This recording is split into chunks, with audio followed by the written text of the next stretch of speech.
So, good evening everyone. So, andito na naman tayo ngayon para interviewin ng isa sa mga junior national team natin.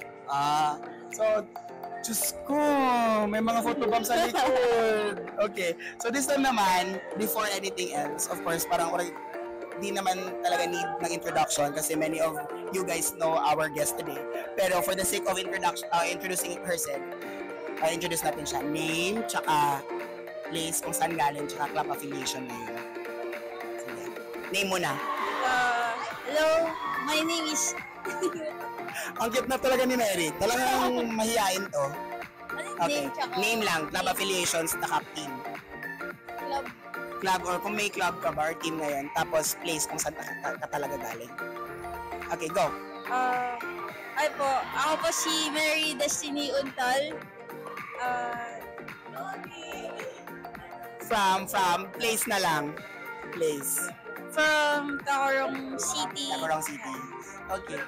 So, this time naman, I will let you choose sa dalawang words na sasabihin ko. And you just need to choose one. Okay. Okay. Serve or receive? Receive. Forehand or backhand? Forehand. Singles or doubles? Doubles. Mix or women's? Mix or women's? Women's. Attack or defense? Defense. Court or serve? Court or serve? Court. Jog or sprint? Jug.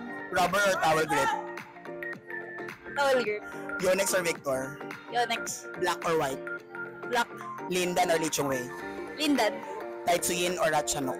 Tai Tsuyin. Now, the question is, who inspired you na mag-play ng badminton? Yung family ko po. Yung family mo? Nalalaro si mama at si papa? Pati po Kahit yung ngayon? lola ko. Yung lola mo? Okay, even now, competitive ba? Like, sumasali din ng mga tournaments or hindi? Hindi na po.